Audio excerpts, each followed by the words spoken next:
All right, thanks for the download button on the Steve Austin Show Unleashed podcast, and I have to start by congratulating my longtime friend, one of my closest friends, Diamond Dallas Page. He's now officially going into the WWE Hall of Fame, and it is well-deserved, and it ain't because of his DDP yoga program. It's because of all of his hard-ass work inside the squared circle and all the things he did to get himself ready. But for all of you already doing DDP yoga, I know you're thinking the same thing I am. There should be a Yoga Hall of Fame, and DDP should be in that too, because DDP yoga has helped thousands of people get on the path to healthier living and stick to it. And if living healthy is your goal, then take advantage of this special offer and get on board. DDP is offering y'all 30% off the DDP Yoga Now app and all DDP Yoga related merch. Just go to ddpyoga.com/Austin. And the DDP Yoga Now app gives you everything you need to achieve your health and fitness goals. DDP's got tons of workouts, nutrition tips, and recipes, a way to track your progress, and even offers motivation for those days that you need it most. The app also lets you access live workouts from the DDP Yoga Performance Center, and like I said, you can get all of that for 30% off by going to ddpyoga.com/Austin. The app lets you do DDP Yoga anytime, anywhere. Just open the app on your smartphone or tablet, select a workout, and get to work. So get on the DDP Yoga program today and change your life. Just go to ddpyoga.com/Austin and take advantage of this huge sale. 30% off the DDP Yoga Now app and all DDP Yoga-related merch. Go to ddpyoga.com/Austin. That's ddpyoga.com/Austin. The following program is a PodcastOne.com production. He started in a small town in Texas. Worked his ass off to become one of the most famous wrestlers of all time. We're going to take care of business tonight, and that's the bottom line. And now he's dominating the world of on-demand audio. And he's doing it for the working man. This is a damn good outlet for me to spew the bullshit off my brain. Yeah! This is the Steve Austin Show. Unleashed.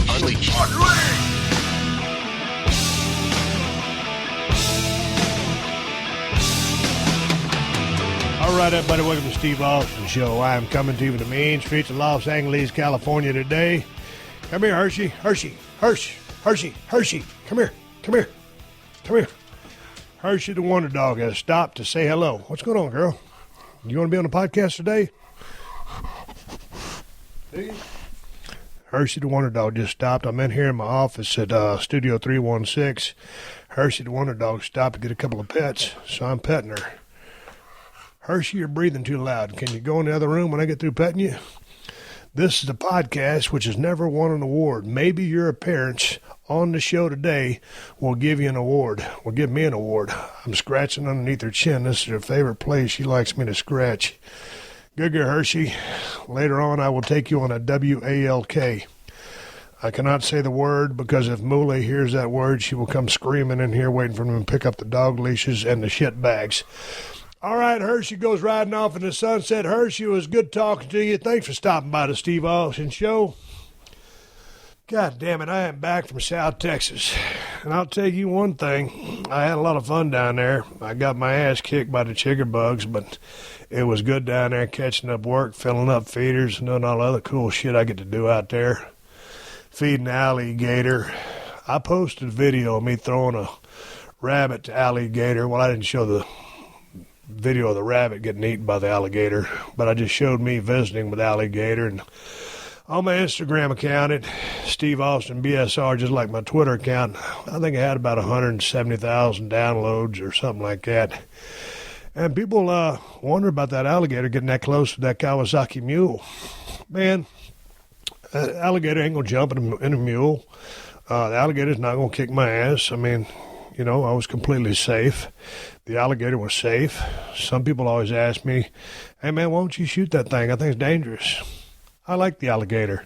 He ain't dangerous to me. He ain't bothering nothing. That's where he lives. That's his home. He lives over in Tombstone Lake in the middle of my property. So it was good catching up with Al. I tried to get him on the podcast, but he had other things to do, so he rejected me. And I got rejected by a couple of people because of their plans to go to WrestleMania. Ended up in them leaving a little bit earlier than I would have liked, thereby negating their appearance on the Steve Austin Show podcast. What the fuck am I, chopped liver or what? Anyway, I'm just fucking with you. Y'all have a good time down there in WrestleMania. I got my wife, my illustrious wife, Kristin, to sit in with me because I was in here in my office all damn day long trying to think, what the fuck you going to do? You going to break down that WrestleMania 25 match between The Undertaker and Shawn Michaels? What are you going to talk about? Yeah, y'all sent me some questions. I could answer those, but shit, I was just lacking creative juices, had a bunch of other shit go on. I got a couple of meetings tomorrow. The contractors next door was bothering me all day. All kinds of shit was going on. Then I had to get some stuff notarized today and FedEx that shit. Something that should have taken about 20 minutes took an hour and a half. So here I am at the nth hour trying to get this show ready to send to Stacy over the 90210 to put together. And my wife, Kristin, finally said, finally. I was trying to hint at her all day. I flat out asked her. She turned me down. And then she saw me just wheels turning, frustrated. She said, well, if you bring the microphones in here, I'll help you out a little bit. So me and my wife sat at our little kitchen table there by the window, and I had to crack that window to give us a breeze of fresh air because it's hotter than fuck over here in Cali today. At a little bitty old table. And we sit there and shoot the breeze and talk about all the shit we got going on. And with the remodel coming back to Texas, we got a new puppy on the way.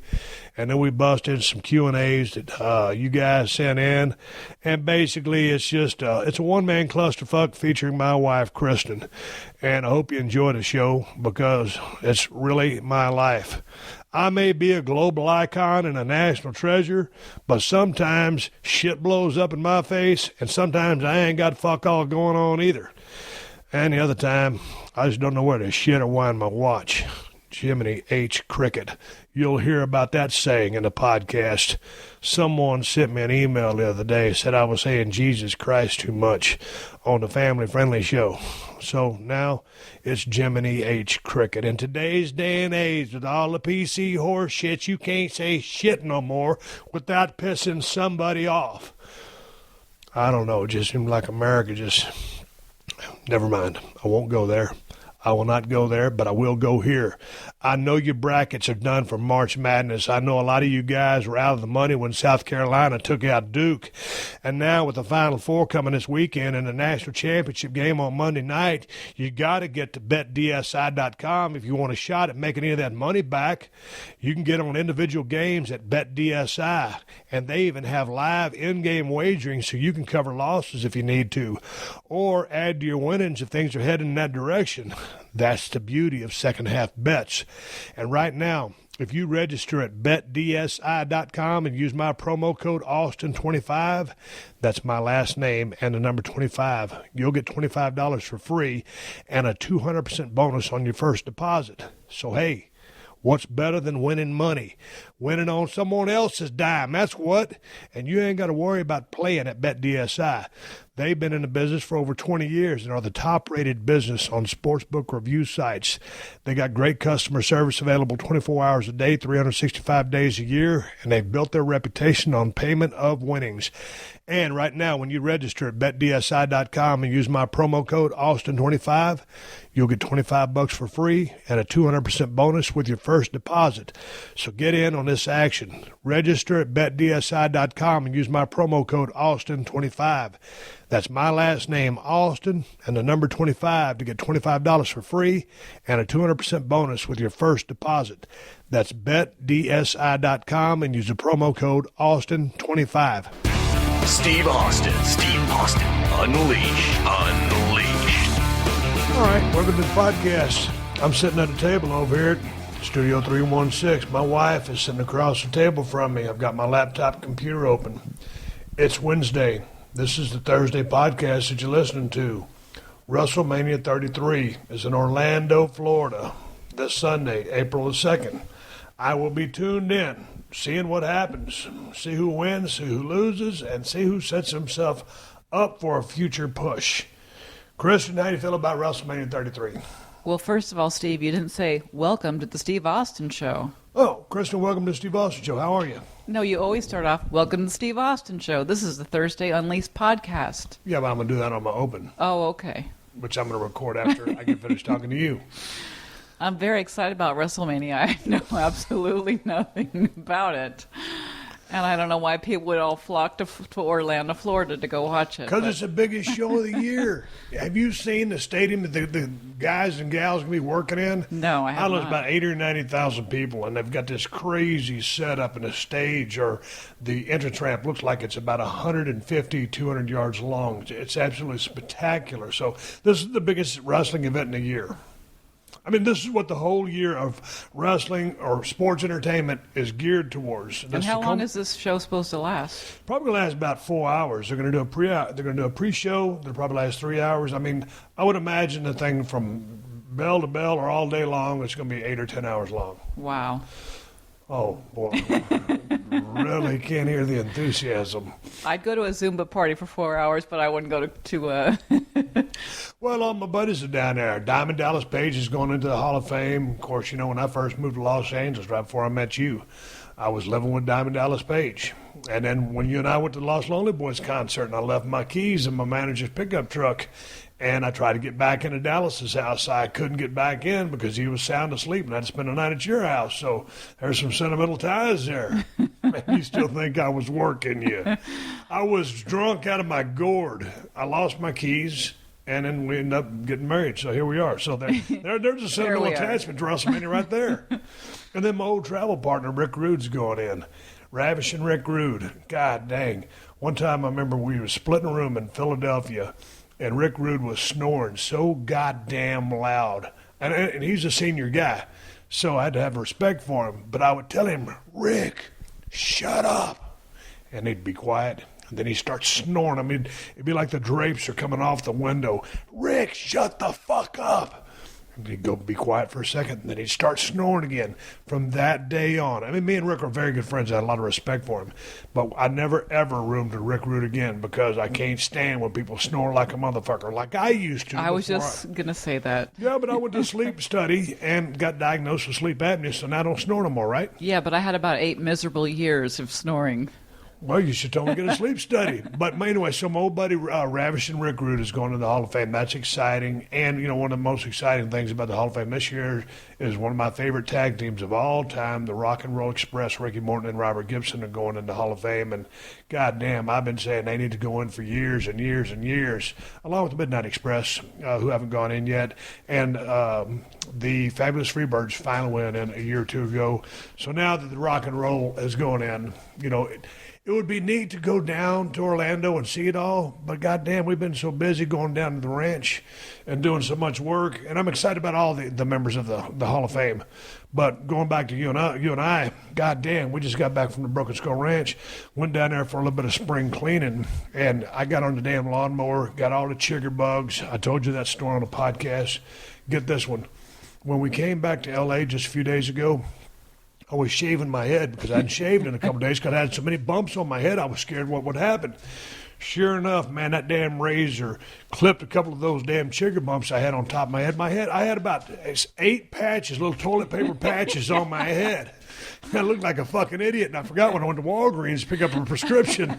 And I had these 8 little toilet paper gimmicks on my head. I won't say it, but you probably look like everybody else that was standing in line for drugs. Man, I tell you what, the Walgreens that we live by, there's some sketchy people over there, no doubt. Because they sell needles for a very cheap price, so that's just the element that is Venice and Marina Del Rey. There's a lot of drug addicts over here. Yeah. I used to do drugs. I still do, but I used to too. Go ahead. Mitch Hedberg. I cut back on the drug use. Now I just use pharmaceutical drugs that my doctor prescribes me. And lots of vitamins. You remind me of my grandfather, Jack LaLanne, with your vitamins. My whole wife gets so goddamn mad at me.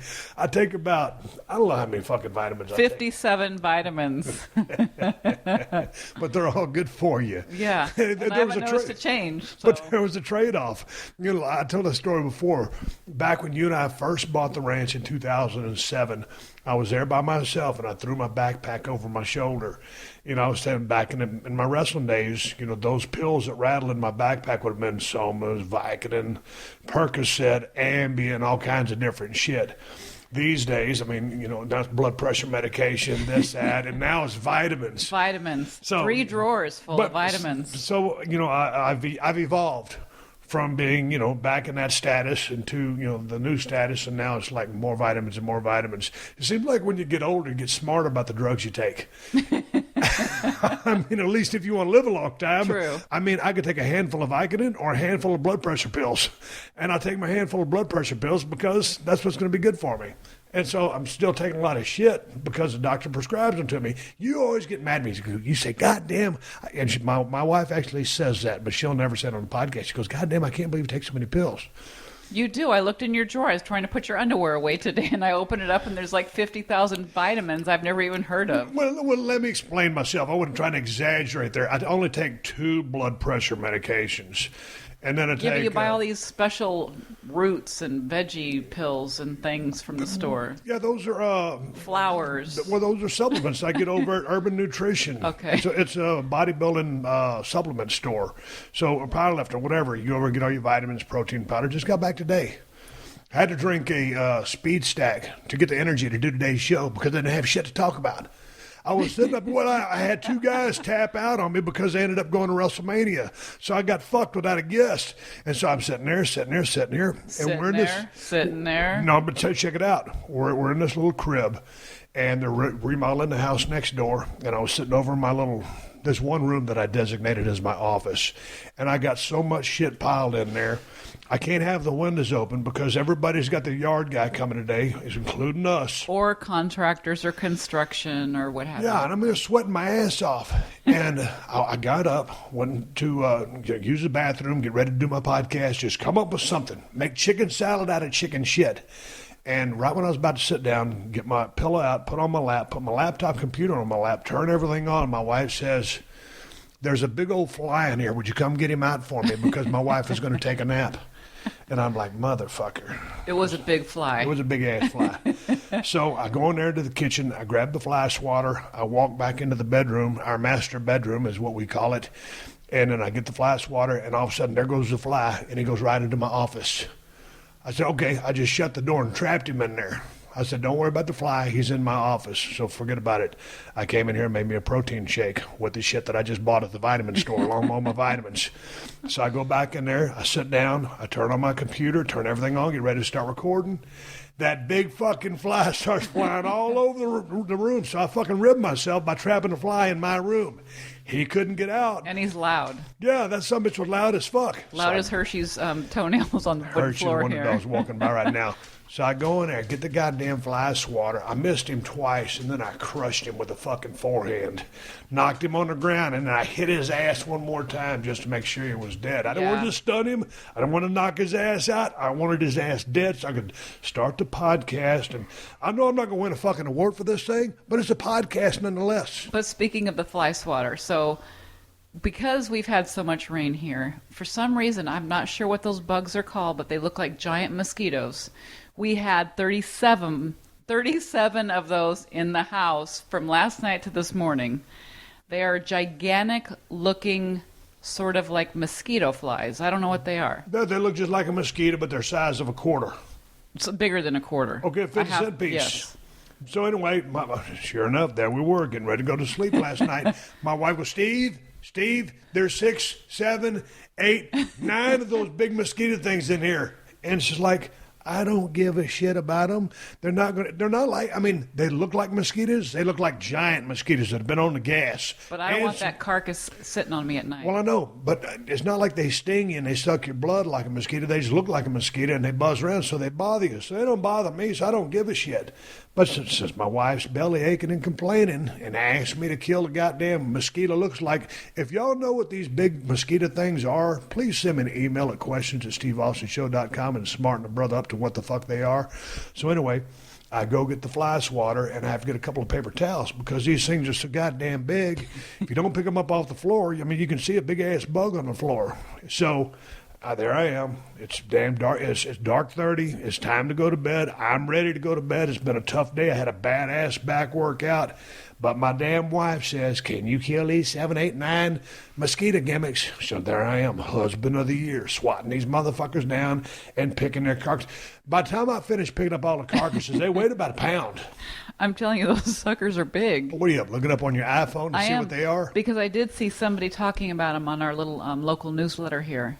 And see, when we first came over to this house, there's this little mosquito sprayer in the backyard, and it's hooked to a propane tank.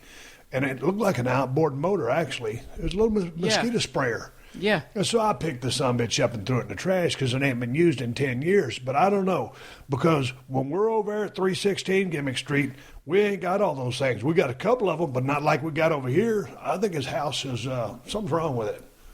It's a mosquito attractant. They're just everywhere here. I don't know what it is. Also because we have more grass over here. Because in our backyard we have that swimming pool, and it's all cement. And we have fruit trees over here. That's right. Yeah. Maybe they're like fruit suckers or something. I want to know what's eating the oranges that are falling in the backyard. Hey, knock it off, Mullah. There's nobody breaking into the perimeter. I got it all cased out. Well, I saw like at least 6 squirrels out there, and I'm sure there's some other rodents. God damn, I was out there picking up the dog shit, and I just used that damn scoop just to pick up the oranges that are half eaten. I don't know what's eating those things, but they're getting plenty of vitamin C. I know we got a possum back there. Yes. Because Moolah hates that possum. There's a couple of rats back there, but there's got to be some other rodents out there. They're the squirrels. They're like gigantic squirrels. They're not just small little squirrels. Oh, man, here's the thing. I was sick and tired. I train over there in my garage at 316. And I brought some dumbbells back from Texas, and I set them back up in my backyard. There's a canopy back there. And I was out there working out yesterday, training back. And this squirrel didn't know that I was back there because they're used to having their run of the backyard. All of a sudden, I got these dumbbells in my hand. I hear this rattling, this commotion. I didn't know what the fuck was going on. And sure enough, this squirrel was looking at me. Damn near did a backflip because I startled the shit out of him, and he hauled ass. So I've got all of the, after not having any nature around, being here in Los Angeles in the concrete jungle, now I'm out there with my friends, the squirrels, the opossums, the rats and the mice, and all the big-ass mosquitoes. I got training partners finally. I was going to ask that squirrel, hey, brother, give me a spot. I'm lifting some heavy dumbbells over here. Okay, let's take a pause here to thank one of the sponsors who makes it possible for me to do this podcast twice a week for free. So swig of water for Topps trading cards. You remember those? Do you remember collecting Topps cards when you were a kid? Well, through their Topps Now program, Topps has limited edition cards for WrestleMania.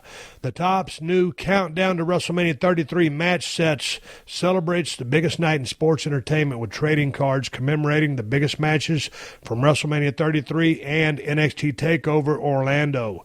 These sets are only available for a limited time, so go to Topps.com. That's TOPPS.com to pick up yours now. Topps Now, your hero, your team, your moment. Visit Topps.com for more information. Hey everyone, this is Sean Wheelock inviting you to check out our new MMA podcast, Sean Funky and the Baddest Man, right here on Podcast One. Every week I'll be with welterweight titleist Ben Funky Askren and the baddest man on the planet, Joe Warren, to take you inside the sport of MMA. So join us every Wednesday for all new episodes of Sean Funky and the Baddest Man. Download and listen at PodcastOne.com, the Podcast One app, and subscribe on iTunes. This is Steve Austin Unleashed. Hey, I got to get your comments. When I was mowing the yard the other day at the Broken Skull Ranch, and I was on a riding lawnmower, and that wind was blowing all that grass back on me, and I thought I was just going to be cool, I was going to be badass, and, you know, the chigger bugs weren't going to bother me. When you could see my shoulders, I counted. I had about 40 chigger bumps on each deltoid. It looked like chicken pox, yeah. I mean, it looked like chicken pox on steroids. I mean, that's how bad it looked. I looked like, the bumps were badass. But like today, or the other day when I was shaving, and I started shaving the tops of them off, that's when it got to be just a little much. I was kind of embarrassed because you had a sleeveless shirt on, and I'm like, are you actually going to go to the store like that? Well, also, we were driving. Hey, shut up. Trying to do an award-winning podcast, Hershey. We were about to get on this charter airplane that we chartered going back from Texas to Los Angeles. And I had a sleeveless dry fit shirt on and my camouflage shorts. It's what I wear every single day of my life. And I also had a regular shirt with sleeves. It was dry fit. And we were in the car. We were getting ready to take our bags inside the airport. And Kristin says, would you mind putting on the other shirt? Like, why? You don't want me to show these jacks off? No, because I look so fucking stupid because I had all the bumps on my shoulders. I had them all over my neck. I had to explain to people what the bumps were when we came back to California because everybody's looking at my neck. You know, when you're talking to people and you see their eyes looking at another space, they're not looking at your eyes. They look at the zip on your forehead. These people were looking at my neck. I'm like, I have to explain. And no one had a clue what they were. Well, the thing about it was, you wasn't even in the outdoors. I mean, we walked outside. Well, check us out. We would walk outside, but I swear to God, when you were wiping me down with alcohol at one time, all the chigger bugs jumped off me and got on your neck. And then we're riding the Kawasaki Mule around, and because there's been so much rain down there, and when you're driving down the roads in the Kawasaki Mule, the grass gets kicked up on the front bumper of the mule. Well, nothing's touched it for a long time. Oh, I know. So they're just waiting to jump off of there. So they all jumped off, and they get kicked back under our ears and our neck and shit like that because you weren't out there walking around the grass. No, and then I put my hood over my head. Ted's looking at me like I'm a freak because I don't want bugs all over me. Man, we were riding Ted's around. a tough guy with mosquitoes and chiggers all over him, and I'm in the back seat covered in my damn sweatshirt. What's the first thing Ted did when you saw him? Well, he gave you a hug, said hello. Yeah. Oh, he showed me his arm scar. Let me hit the pause button for a second. All right, Kristin, where were we? I had to hit the pause button because I was getting a telephone call coming in. Luckily, I had my phone set to silent, so I don't owe anybody any beer at this point in time. But when I hit the pause button, all of a sudden your phone rang, and our interior designer came over to the remodel, so you just left the room for 30 minutes. I was on a roll. You were on a roll. I don't know if I can get back on a roll. So what the fuck happened? Anyway, Teddy showed you his elbow. Big-ass scar. Teddy, congratulations. I'm glad you're on the mend. Jesus Christ. He's back to work officially. Back to work? Yeah. Working man down there. Iron Giraffe Pussy. Ted Fowler Construction back in action. How's the house looking over there? And what did our illustrious interior designer say? Well, after we've done all this work, you and I came in the house the other day, remember, and we looked at the fireplace and we said, geez, the fireplace kind of looks out of place now. We had the fireplace replaced with we did some stack stone on there, dry stack stone.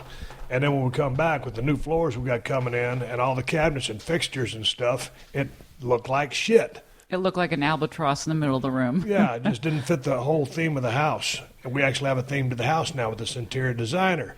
So me and Kristin looked at each other after being dead dog tired and beat up by chigger bugs. God damn, that fireplace looks like shit.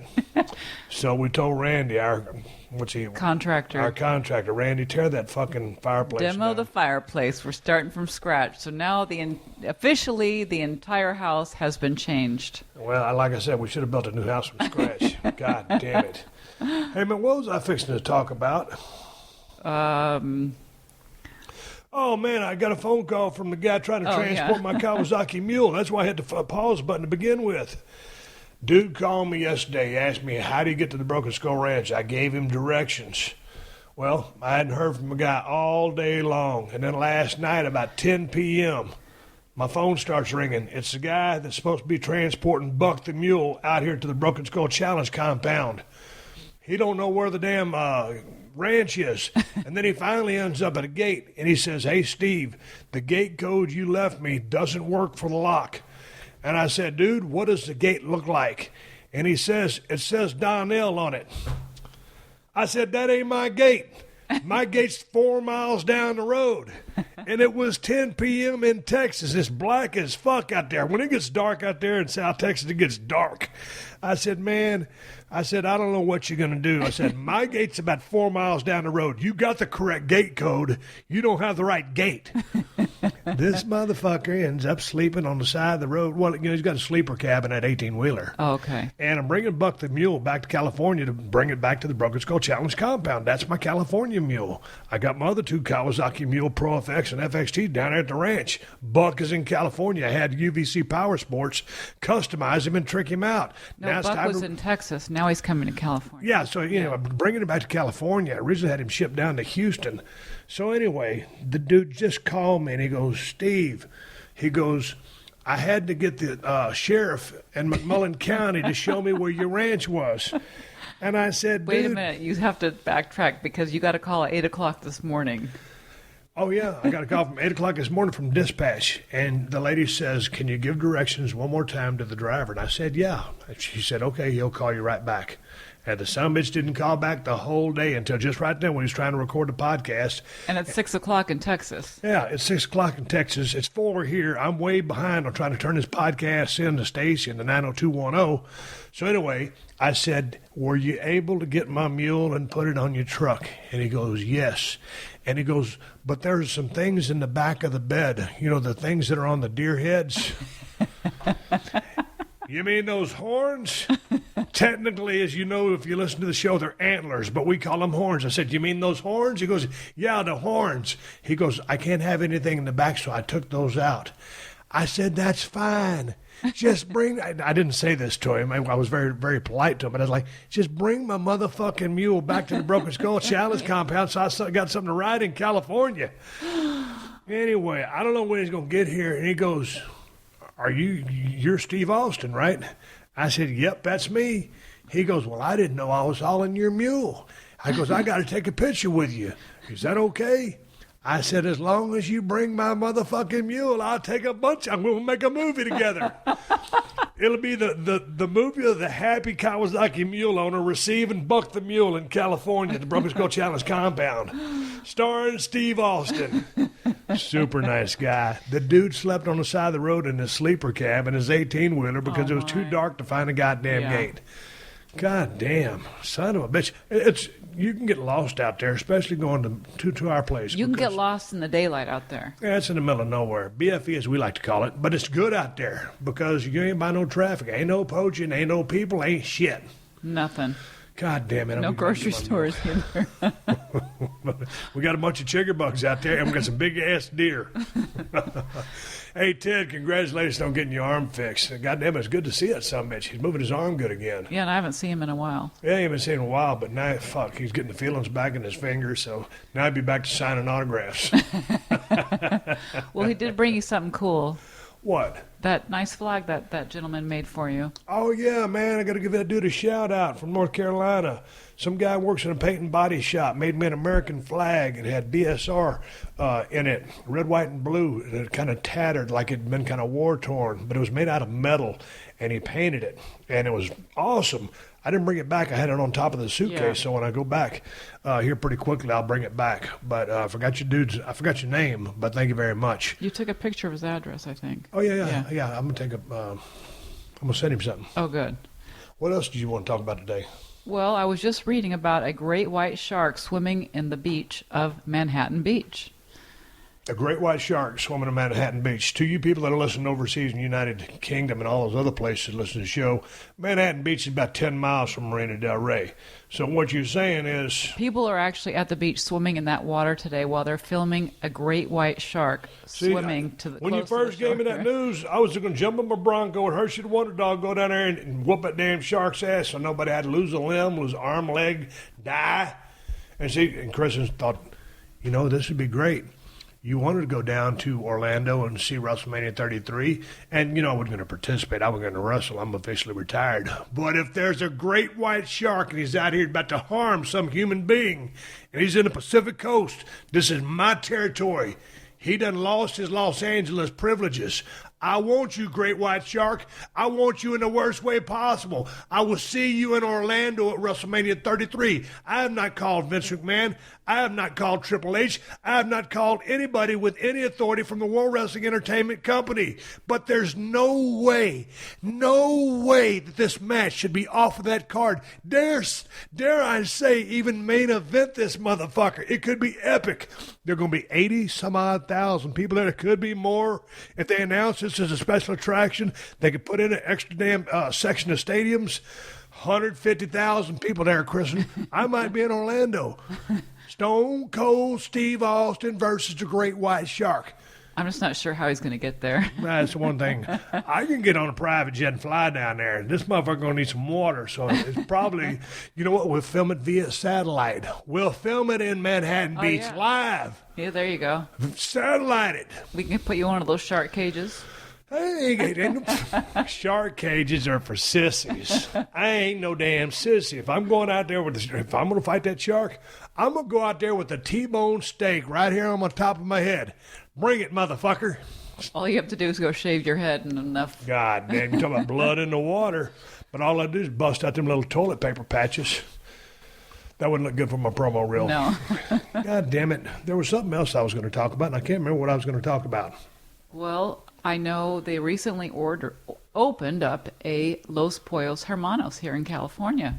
And for you Breaking Bad fans like we are, Los Pollos Hermanos was the franchise that Gus Fring. Yes. Of Breaking Bad. And they're giving away free curly fries That's and water. Easy to say. For free. I always get excited when that word comes up.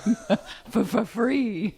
That reminds me that, I've been telling you people, I told you on the last podcast, you got to watch Southpaw Regional Wrestling. Because everybody's performances are so epic on there. But one of the most favorite parts of it for me is Ric Flair doing the fried chicken advertisement commercials. Woo, crispy. Woo, tangy. You got to hear Ric Flair do it. I ain't going to want this shit. But anyway, so yeah, way to go, Ric Flair. What else was it we were going to talk about? I don't know. Were you going to take questions today? I was going to take a few questions, but I keep getting the same goddamn questions. The questions at SteveAustinShow.com, so I don't know if I can do any questions. There's some other shit I was going to talk about because I was driving in traffic the other day. I recorded a family-friendly podcast because I was running some errands and went to visit a friend of mine downtown. And I said, you know what? I'll just take my microphone and record while I'm in Los Angeles traffic. And it's getting close to Tuesday. I need a family-friendly show, so I'll just drive through L.A. traffic and talk while I navigate driving through the streets of Los Angeles. It was amazing, Kristin. I talked for an hour without saying one single cuss word because I knew I couldn't cuss. In the car while you were driving in L.A.? Yes. That's unbelievable. And I would think that I think my blood pressure stayed low, didn't get all jacked up driving the streets of Los Angeles. It was epic. Well, so, maybe we should take your blood pressure now. Well, I almost did that because, when I had to push the pause button, when the guy called to deliver Buck the Mule, and you had to go see the interior designer, and then you're talking over for 30 minutes, I'm on a roll. I'm chomping at the bit to get this damn show done. So I thought my blood pressure might have went up. And I think I forgot to take my blood pressure medication this morning because I took my other 50 pills. You probably forgot to take your Alpha Brain to remind you to take your blood pressure medication. No, I did. I did forget to take my Alpha Brain this morning. I had it set out on the counter. And then I came back this morning and I said, man, I feel kind of stupid. Did I take my Alpha Brain? Because I don't feel like I did. And sure enough, there it was on the side of the counter. I'd forgotten to take it. I did see that pill out there. That was the one. That was my Alpha Brain. Sometimes I got to take an Alpha Brain to remember to take the next Alpha Brain. So I took it, and now, E equals MC squared like a motherfucker. Yeah, you're on fire. Hey, I'm on fire. Jesus Christ. I had two guests tap out on me today. So this hasn't been my day, Kristin. But right now, I want to take a pause for the cause, for the words from the sponsors to keep this show on the air for free twice a week. For free. We're going to continue on here after I give you reason number 536 why my wife loves Blue Apron. Because they have vegetarian and vegan options. She's getting ready to make herself a spinach and fresh mozzarella pizza with olives, bell peppers, and ricotta salata. And thanks to Blue Apron, she's going to be eating that delicious home-cooked pizza in less than 40 minutes. My wife also loves the fact that Blue Apron gets delivered right to our front door, and that all the ingredients are fresh and measured out in perfect proportions. And Blue Apron is easy to use. Every meal comes with step-by-step, easy-to-follow recipe cards, and like I already said, can be made in 40 minutes or less. This is idiot-proof cooking, people, and I'm telling you, a few Blue Apron meals under your belt, and you will be a gourmet chef. You can choose your meals each week and your delivery options. There's no weekly commitment, so you only get deliveries when you want them. And Blue Apron uses only fresh, high-quality ingredients in all their recipes. And believe me, my wife would not be cooking up these Blue Apron meals if the ingredients weren't up to her high standards. You can see this week's full menu options and get your first 3 meals free with free shipping at blueapron.com/unleashed. You'll love how good the food tastes and how easy it is to make home-cooked meals with Blue Apron. So get on it. Go to blueapron.com/unleashed. That's blueapron.com/unleashed. If you're in the market for a car, then you need to check out TrueCar.com and the TrueCar app. TrueCar gives you the price and information you need to feel confident about your purchase. When you register a TrueCar, you'll see what other people in your local market paid for the car you want. From there, you can connect with a local TrueCar certified dealer and enjoy a more confident car buying experience. TrueCar shows you real pricing on actual inventory, so you see competitive pricing offered to you by TrueCar certified dealers for vehicles that are actually on their lots. TrueCar makes car buying easy. No matter if you're looking for a brand new car or a used vehicle, there are over 500,000 pre-owned vehicles available from TrueCar certified dealers nationwide. And there are over 13,000 TrueCar certified dealers. And over 2 million cars have been sold to TrueCar users by the TrueCar certified dealer network. TrueCar users save an average of over $3,000 off MSRP. So when you're ready to buy a new or used car, visit TrueCar.com or download the TrueCar app to enjoy a better car buying experience. Some features not available in all states. This is Steve Austin, Unleashed. All right, everybody, welcome back to part 2 of the podcast. And here's my illustrious wife, Kristin, over here at the 40 by 40 inch square table over here by the damn window. I got the window open so a breeze can come through here. Hotter than fucking the marina today. It's not hot. It's like 70 degrees. It's hot to me. I'm over here sweating my ass off. I got a podcast turn in. Fuck, I ain't got no content. I ain't got shit. And you think Texas is hot? It's like 95 degrees there. Yeah, I mean, shit, all my guests tapped out on me. What the fuck, am I chopped liver over here or what? Jesus, H. Christ on a popsicle stick. Hey, man, the other day on the podcast, I said Jesus Christ about 3 times. Dude emailed me and said, hey, man, you said Jesus Christ 3 times on the Family Friendly podcast. That's taking the Lord's name in vain. I can't believe you did that. I emailed the guy back. I said, what the fuck are you talking about? I said Jesus Christ. I said, I didn't use his name in vain. Is that blasphemy, Kristin? Help me out. Well, I've heard it is, but... Just by saying Jesus Christ? Yeah. I'm mentioning his name. Yeah, but you were saying it as more of like an expletive, maybe. No, when I'd say Jesus Christ, I'm saying Jesus Christ. Well, just say Jeez Louise, okay? Can I say Jiminy H. Cricket on a popsicle stick? That's better. Okay, Jiminy H. Cricket on a popsicle stick. Now, this is the Unleashed show, so it doesn't make a shit. So I can say Jesus Christ if I want to. I mean, see, because technically, like I said, Jesus fucking Christ. That's what a lot of people say. Now, I'm not going to. And I'm not trying to be offensive to anybody that's very, very religious listening to the show. Just say Jeez Louise. Jeez Louise. There you go. That sounds so stupid. That just ain't something I'd say. Well, that's what I say. Okay, well, I will stop saying Jesus Christ then. Yes, good idea. Yeah, Jiminy H. Cricket on a popsicle stick. The things you can't say anymore because, you know, everything's so goddamn PC these days. Kristin just tears my ass apart. Everything. You can't say nothing. Even on Unleashed podcasts. Because everybody gets out in an uproar. You have to walk a very fine line. You talking about walking a fine line? That's I why might as well be one of the flying Wallendas walking tight ropes. No, America. I don't know about the world because I don't live anywhere else in the world but America. But God damn. You talking about people. There you go. You said it again. God's name in vain. Let's just go on to the first question. God. Nice. Not even give me the guilt trip by saying goddamn. I don't think you're supposed to say that either. Well, no, you ain't supposed to say it, but everybody does. Not everybody. But I hang out with does. I don't say it. Jiminy H. Cricket on a popsicle stick. Boy, I tell you what, my wife, got some pictures the other day from our insurance lady. Pictures of a god-dang, see, I was going to say it, but I didn't because I didn't want to offend you, my lovely wife, smiling across the table with little glasses on. Someone sent a picture, our insurance lady, of a god-dang black lab puppy. Some bitch is about 4 weeks old at the time.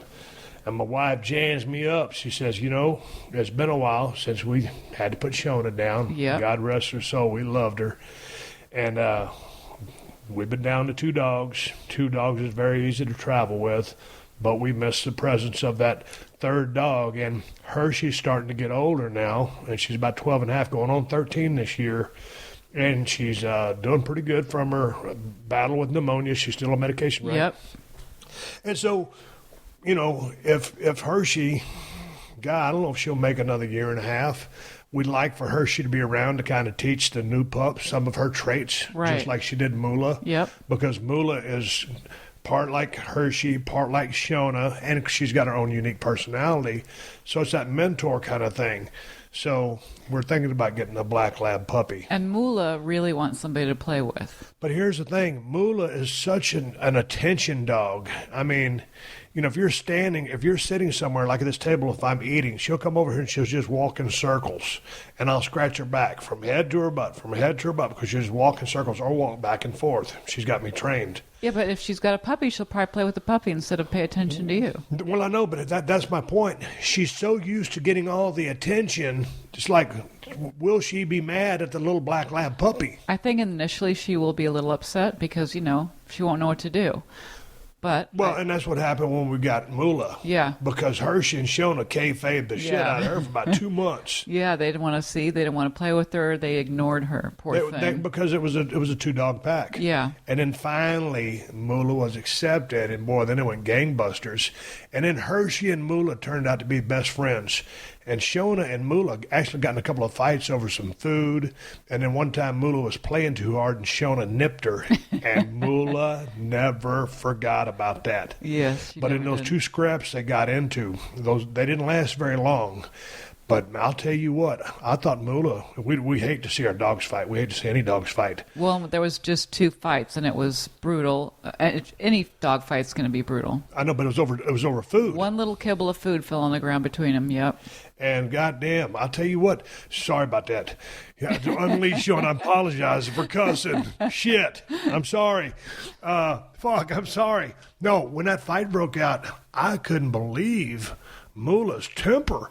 Because Shona outweighed her 2.5 to 1 right, on body weight, and that little ass Moolah, as timid and meek as she is, holy smoke, she's a ball of fire. She had that fear in her that made her more aggressive, I think. You know, Hershey's never been a barker. She will bark, but Moolah, boy, she sounds like a siren when she barks. If there's some stranger walking by, if she sees it in the window or hears a strange noise, yeah. I mean, she's a great watchdog. Yes, she is. But it's like, Uncle Moolah, shut the fuck up. I'm sorry for cussing. But she turned out to be a great dog. And I think, you know, Shona was very intuitive. Like if I was sick or wasn't feeling good, Shona would stay up with me. You'd be sleeping your head off in bed, and Shona would just sit up and just watch me and make sure I was okay. Hershey is the total companion dog. Nothing phases her. You can take her out in front of 1 million people or be on an airplane, and she's just calm, cool, and collected. There's a leash law in Los Angeles, but if she's not on a leash, she will just stay right there and just lay by you. And then Moolah, I think probably IQ-wise, she's the smartest dog. Yeah, she's very smart. Smart as a whip, figures everything out, Yeah. and she's the master manipulator. Yes. Especially when she uses her eyes. Yeah, she What does. does she do? Well, there'll be like a ball underneath the sofa, and she'll stand next to the sofa, but she'll use her eyes to kind of direct your eyes towards the sofa, so you'll like get the ball that's underneath the sofa. Or if It's it's hard to anything, explain. if we have one of her toys on the counter, she'll look at the toy, and when you look at her, she'll look at you and look at the toy. She'll like get your eyes, and then she'll look to the toy. She uses her there it eyes is. like a pointer stick. Yeah. So I think she's the smartest dog we've got. But here's my thing: are we ready for another dog? Because it sure is easy traveling with 2. It is, but I'm ready for a new pup. So you're going to be the one that stays up and trains it and does all that Yes. stuff. All you have to do is sleep. Oh, yeah. Like, it's nothing being the head of the household over because all I do is fuck off and sleep.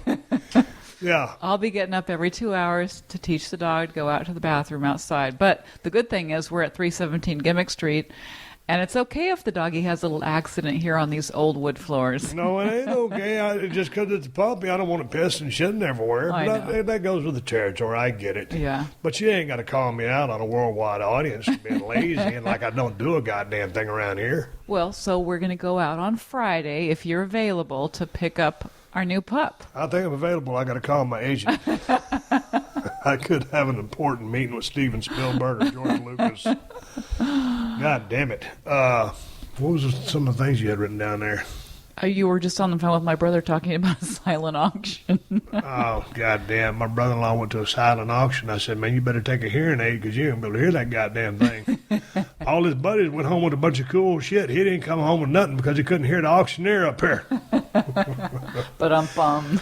Goddamn, I sold that sumbitch one of my buggies, and it was broken. And we took that thing to the shop down there in South Texas, and they had allegedly fixed it.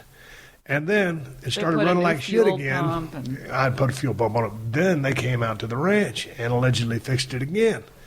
Well, hell, in the meantime, I sold my brother-in-law that buggy, and he just took it to the shop and had it fixed properly over there. Well, and he works on these things, so he happened to be able to fix it as well. So. Yeah, but goddamn it, I got an $1,800 bill out of some bitch's repair shop, and they didn't fix the goddamn thing. Right. So I got to put a call in and see about settling the score here because I only pay $1,800 for something to get fixed. And then my brother's driving around your buggy around with no problems now. Yeah, but now I'm riding 100% Kawasaki, so Yeah. I'm in a good place. Yeah. Good luck with that sumbitch. Jesus. Almost There said you it. go. I didn't say it. Okay. I just said Jesus. Okay. Because, I mean, Jesus could be anybody. Jeez Louise. Jeez. I'm just going to say Jeez. All right, well, go ahead. You were going to take some questions today, Steve. I got a question. Somebody sent me here the damn question to SteveAustinShow.com. Says, hey, Steve, I love your show, especially love the shows you do from Broken Skull Ranch with Teddy during hunting season. Well, I tried to do one with his ass the other day, but he got too busy doing his work. Anyway, he says, my question is, how many sheds do you usually find in a good day at the ranch?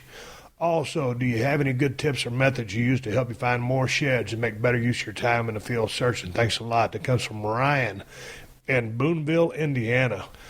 Well, first of all, how many sheds do you usually find in a good day? God dang. Well, this year we didn't find This any. year sucked. Yeah. We was out there. I thought it was going to be prime time. I thought all the deer had already dropped their horns, but there's a lot of bucks out there still with horns on their head. We went to a couple of the feeders. That's my honey hole is always go to the feeders first. Go to the feeders or the water trough. And goddamn, we found a couple of good horns, but we only found that first day we might have found 5 total horns, not matched sets, just 5 horns. The next day we found about 1 or 2, and then the whole other time we were there, about another 1 or 2. Yeah. So on a good day, shit, I think we found probably as many as 10. Yeah. So it was the shits this year. The grass was tall, and I think we might have been a little bit early. And so as far as tips to find more sheds and make better use of your time, man, I like to drive my mule slow and just get on like a food plot or something like that. Like you're mowing the lawn. Almost like I'm mowing a lawn, Yeah. just comb back and forth, and I'm just looking for those horns to stick up, just those tips, or it might be reversed and just look for that dome. But the best time is kind of like when the sun's coming up, or a good midday, or right there, about evening when that sun's still high in the sky, so you can catch them horns kind of glistening. Because that one time we went, it was getting kind of dark 30. Yeah. Because you don't really see the white in those horns get caught by the sun, so it's hard to see them. I couldn't see because there's too many damn mosquitoes. Goddamn, the No-See-Ums down there were a motherfucker this year. The what? No-See-Ums, those bugs that you can't see, Oh. they were getting in our eyes and They're we were called breathing them. No-See-Ums. I never heard of that. Yeah, No-See-Ums, look it up. Okay. I mean, it's like a gnat. Yeah. So it's just like a pack of gnats because you don't really see them. They just, all of a sudden, you're riding your mule. They're and it's- everywhere. Yeah. Yeah. But goddamn, those things are bad. It's like you got to wear a mask or something. You got to wear some protective goggles. Yeah. I always here's a safety tip for you. God damn, you're thinking, of all the places Steve's talking about picking up shed horns, No-See-Ums and gnats, he's going to give you a safety tip. If you're driving a motorcycle or a four-wheeler or a UTV, always have some type of eye protection on. You can wear a helmet if you want to. I don't wear a helmet because I'm always driving slow. But the other day, me and Kristin were driving. I told you that bug hit me right in the goddamn eye, right underneath my glasses, on my cheekbone. I swear to God, that bug weighed about 2 pounds. Remember? Well, when you're driving, 30 miles per hour. Too. Yeah, you're going 30, and the bugs were going 10, 15, 20, in or the whatever. opposite direction. Yeah. But, man, if I hadn't been wearing my glasses, I'd be wearing an eye patch right now. And so when nighttime comes, I always have my clear lenses because nighttime is just like any other time, man, because you can't see shit if you get your headlights on. So my recommendation is always wear eye protection when you're riding your motorcycle, your buggy, or your ATV. And now here's another question for you. Let me pull one up, Kristin. Kristin, you want to answer a question? Sure, Steve. I ain't got one for you. Oh. Nobody knew he was going to be on the show. I didn't know he was going to be on the show. Hey, Steve, love the show. I've been listening since the beginning. Thanks. I appreciate that. So my question is, when a guy botches moves constantly in the match, does it give you full permission to legitimately slap or punch the guy to wake him up and focus? Thanks. Rob Anderson from the UK. Hey, Rob, thanks for the question. You know, it's funny. I was just watching a video on Perry Saturn, and he was working with a guy, Mike Bell, way back in the day. And Mike dropped him on his head a few times, and Perry kind of went off and throttled him. He apologized for it and owned up to it.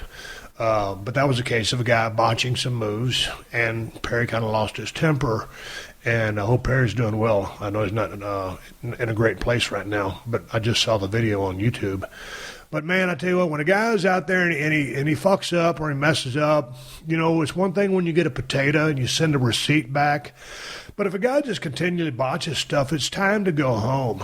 I did it in a few matches when I was early in my career because I don't hear very well. I couldn't hear the guy's calls, so I'd fuck up high spots and mess shit up, not intentionally. And luckily I was working with, very savvy, veterans who were patient with me.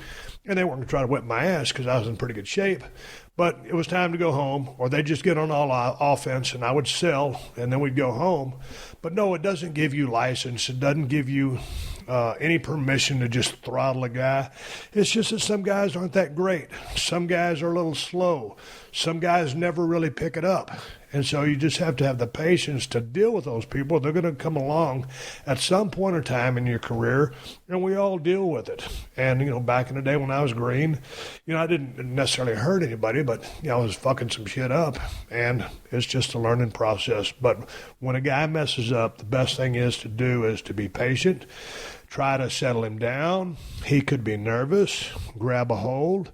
Say, hey, brother, you okay? And continue. Or go home, but go home in a business-like fashion. Nobody's out there in the squared circle to try to hurt the other guy. It's a cooperation thing, but fuck-ups do happen. When they do, remain calm. It does not give you liberty to trash the fuck out of them. But there have been many stories, and you have heard them just like I have, of guys losing their shit and throttling a guy. Going to another question. What do you think about that, Kristin? What I took out of that is that you still don't hear. What? God damn it. Well, Kristin, believe it or not, there's a question here for you. It comes from Dennis Carey from Winter Park, Florida. Now you're really putting me on the spot here, Steve. It's these ones. Hey, Steve, this time I have a question for your illustrious wife. He even spelled it right. Illustrious or wife? Both of them. I recently went vegetarian, but I still eat eggs because what's a guy to do? So does she eat them gimmick foods like veggie bacon, veggie burgers, veggie sausage, and whatnot? Does she make you partake in these as well, or maybe slip some broccoli inside a chicken breast when you're not looking? Love the show. Thanks. All right, Dennis. First question. Kristin, do you eat veggie bacon, veggie burgers, veggie sausage, and whatnot? There's certain soy products that I do like, but some soy products that look like meat I don't like because I don't like the looks of meat and I don't like the texture of it. So I've eaten veggie burgers. I like veggie burgers as long as it's vegetables and not like weird stuff that makes it look like a real hamburger. Is that a soy product? Yeah, usually they're soy, or you can get actual vegetable burgers now at like Whole Foods and stuff. But there's certain products like that I do like. I'll have a veggie sausage sometimes. You like them giving some Morningstar. Yeah, but there's those. I've seen them. They make them look like chicken tenders and stuff like that. I don't. That just makes me. You don't like fake chicken tenders and shit like that. But you eat veggie burgers. You do like your veggie sausages. And I do make spaghetti for you sometimes with my soy meat or my ground beef crumbly things that kind of look like. And I'll admit that shit's as good as spaghetti with beef. Yeah, you like it. And when he says whatnot, I'm assuming that he means like tofu. I do like tofu, but I recently read an article where they say soy products aren't great for you. So I was trying not to overdo it, but I do like tofu because it kind of takes on any flavor that you want it to when you're using it to cook. So, but I love vegetables. I just, I could eat salad every day and vegetables every day. Well, here's a question for you, and this is from me because you'll eat egg whites, but you won't eat the egg yolks. Now with me, I eat mostly egg whites, and then I'll put in like 1 or 2 yolks. Why won't you eat the yolk? I don't know. I don't like the yolk, and I don't like the little white thing that attaches the yolk to the egg white, so I take that out too. I know this is weird, but I just strictly like the egg white. The yolk is like a fetus or something to me. Come on. But I don't know. It just grosses me out. Jiminy H. Cricket. And he goes on to ask, does she make you partake in these as well? Well, no, because I eat everything. And sometimes, like she says, she'll make that vegetarian spaghetti sauce, and I'll eat some of that shit if I don't feel like hamburger or whatever. But I'll do like quinoa with vegetables in there and things. You always eat it. Yeah, some of the stuff she makes, I'll actually eat. Yeah. But for the most part, man, I'm a meat eater. I'm like a caveman or a T-Rex. Yeah, but you get tired of eating meat too, though. Oh, man, well, today I've had 3 protein shakes mixed up in my blender. And I got to ask you a question, because here's the way I'm making these protein shakes. Dig this. I'll get 2 cups of almond milk or coconut milk, and then I'll put 2 scoops of protein. So you got about 45 calories a cup of the coconut milk, so that's 90 calories. And then you've got 220 calories in the protein, plus 60 grams of protein. Then I'll drop a banana in there, 2 tablespoons of MCT oil, and then what else do I put in there? Oh, yogurt. Then 4 ounces of non-fat yogurt. So you're looking at about 600 to 700 calories. Jeez. And I've had 3 of those today because for some reason my illustrious wife hasn't seen fit to cook those chicken breasts I got in there. And I've been trying to shit out a podcast all day because normally I cook all my food. Kristin always cooks dinner. I cook my breakfast, and then We take turns during the day if I'm here. I'll make You've been here all day, you ain't cooked shit. I hate to call you out on the podcast. I've had a lot of work to do today. You have. I'm sorry. I'm just kidding you. You know, I'm just ribbing you. Kristin's brother called a while ago, and he was talking to me about getting some hands made, and I said, I've been drinking protein shakes because my wife was too lazy to cook. I was kidding. I know you were. Okay. Will you cook me some chicken breasts?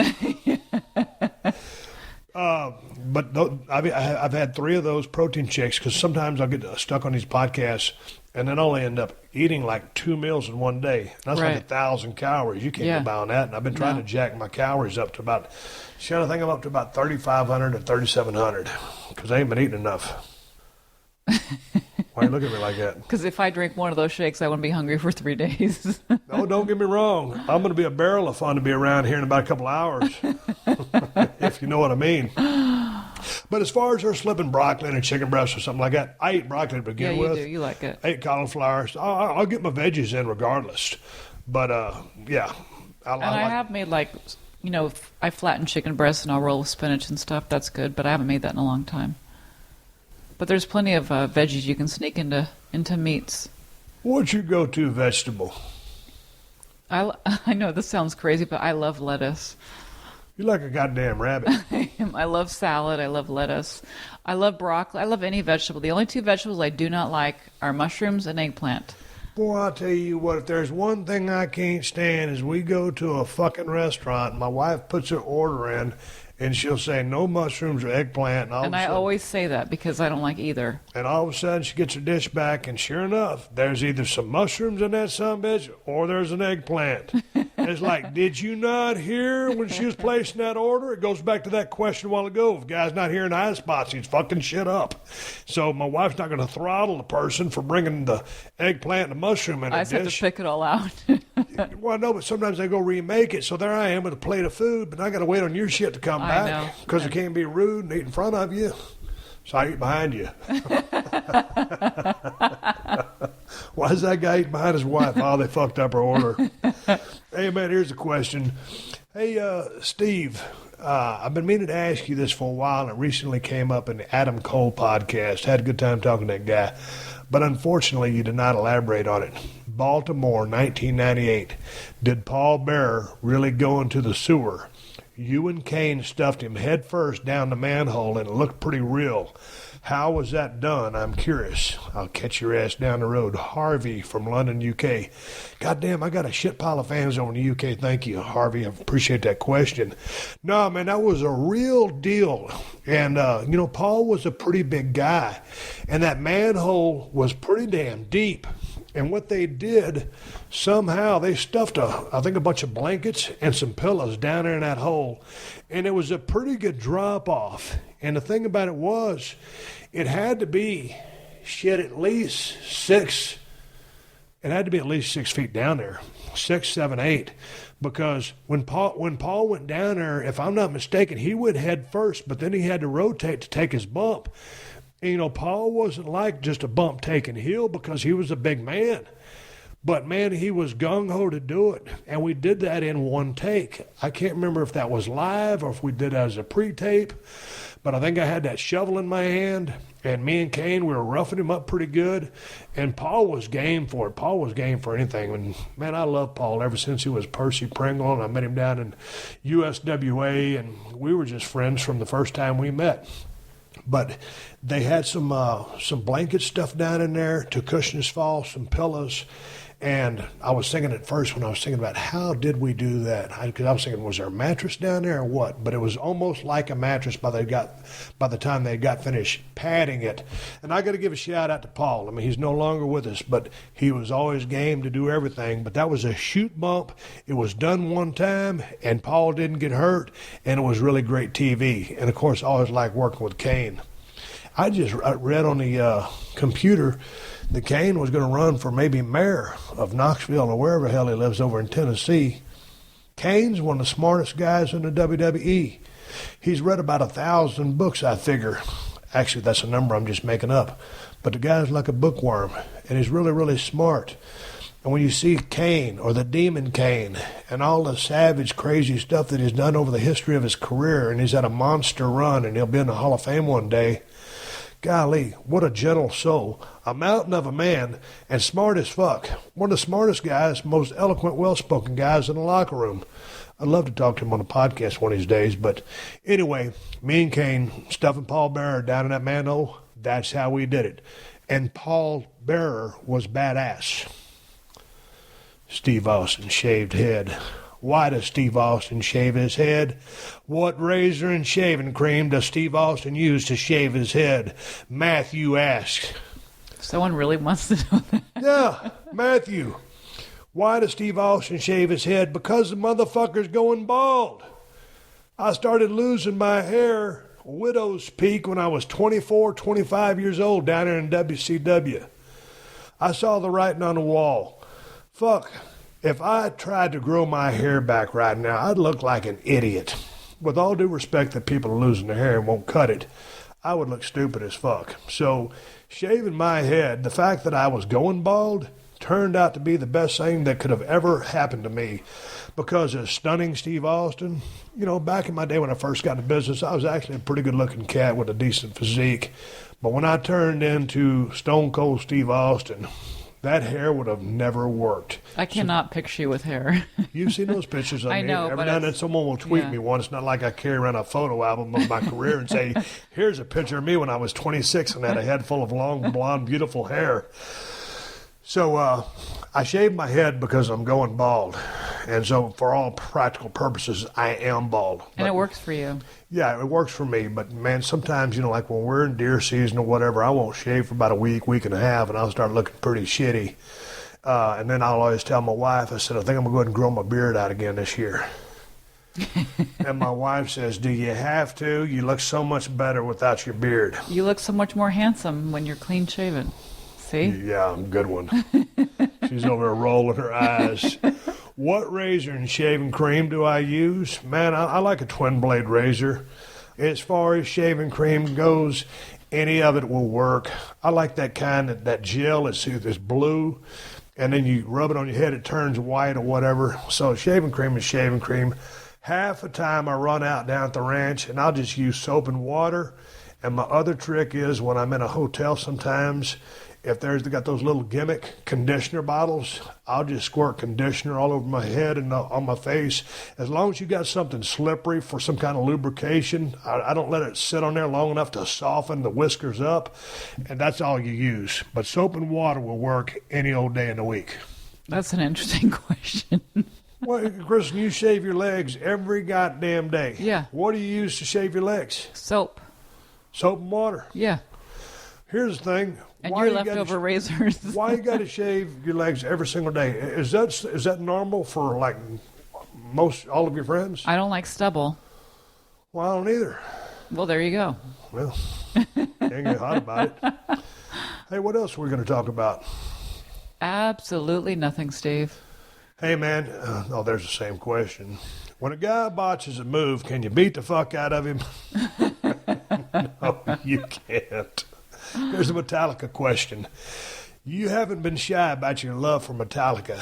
Any thoughts on the new album, favorite tracks? And with you being on the road so often over the years, have you ever had a chance to see them live? Matt from Omaha, Nebraska. Hey, thanks for the email, Matt. Here's the thing. I ain't never seen Metallica in concert because I don't really like going to concerts. But my wife is a Metallica fanatic. I wouldn't say fanatic. Yeah. I've seen him many times live. Probably 6 or 8? At least, yeah. At least. Yeah. But you also like to go see Tool? Tool, Pantera, Soulfly, Clutch. Gosh, I can't even... No, but those are the ones you've seen over and over and over again. But I ain't never seen Metallica. I'm really intrigued just by the history of the band, and I was watching the longevity of the band. The longevity of the band, the way they've kind of, evolved over the years, and from that crash that killed Cliff Burton, the original bass player, and just the way they kind of evolved as songwriters, and the relationship between Hetfield and Lars Ulrich, of course Kirk Hammett. And when they brought him on to play lead guitar, and then Dave Mustaine left to do Megadeth because the personality thing wasn't really working. But all the members of the band, I just think that it's a fascinating story about how those guys were kind of like, they were revolutionary. But we haven't really listened to the new album. I've heard a couple of tracks on Sirius XM, but I really haven't listened to the whole album. I haven't heard anything off the new album, but so it's something maybe I'll check out. But I've been really getting into a lot of their older stuff, and I've been listening to a lot of the stuff lately off the Kill 'Em All album. And here's one thing that I didn't really know too much about, but I know that James Hetfield is actually into hunting.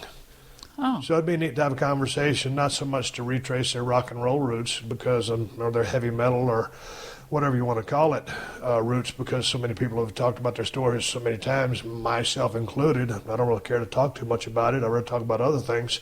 I'd like to sit down and shoot the breeze, just talk to a guy about hunting and cars, because I know he digs both.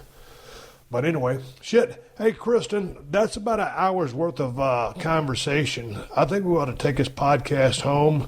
I think I'll do my close and I'll do my open, and there's a lot of shit I got to do, and then I got to train shoulders in the backyard. And I'm going to Zumba. Kristin is going to Zumba today. You lucky rascal. Kristin, thank you for picking me up on this podcast and helping a brother out. You are very welcome. Well, helping your husband out in this case. Wait, are you called a global icon and a national treasure? Yeah, giant. You can call me, Okay. You just call me Steve-O. Okay. But, anytime you can hang out with a global icon and national treasure, which I'm you honored. do 24/7, I'm honored. All right, everybody, give me the go-home cue. It's time to wrap up this podcast and ride off in the sunset. I want to thank my wife for helping me out in short notice. And as far as something to watch, Yeah, you got to watch WrestleMania 33 this April 2nd, Sunday, live from Orlando, Florida, on the WWE Network for $9.99 a month. Holy shit. Do not miss WrestleMania 33. I'm going to be doing a show about WrestleMania 33. I don't know who I'm doing it with, but I'm going to be talking about it. Hopefully all the guys and girls get off and have a great night inside the square circle.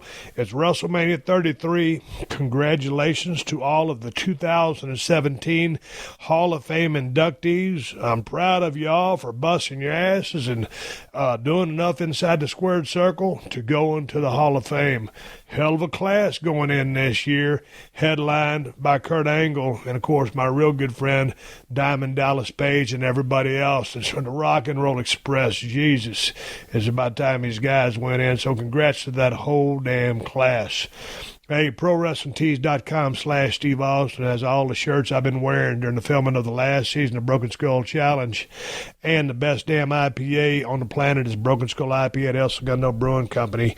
You can get it at Whole Foods and Total Wines if you live in Cali. And if you don't live here, check InsideTheCellar.com to see if they ship to your state. And don't forget about my website, BrokenSkullRanch.com. They got everything Steve Austin related, including the Cold Steel Broken Skull knife and the new working man knife. You want a real cost-effective, badass, sharp working knife? Check out the Working Man from Cold Steel Knives at BrokenSkullRanch.com. Hey, got to say one more thank you to all the fine sponsors of the Steve Austin Show. That's how I'm able to do this podcast for you twice a week for free. And you can find all my sponsors at PodcastOne.com. Just click on the Killer Deals button at the top of the page and then click on the Steve Austin Show banner. And just a reminder that the Steve Austin Show is also a participant in the Amazon Associates Program, an affiliate advertising program designed to provide a means for me to earn fees by linking to Amazon.com. You can link to Amazon at PodcastOne.com by clicking on the Killer Deals button at the top of the page. Hey, folks, keep listening. The 60-second AP News headlines are coming up next. Until then, my name is Steve Austin, and I will catch your ass down the road. Download new episodes of Steve Austin Unleashed every Thursday at PodcastOne.com. That's PodcastOne.com.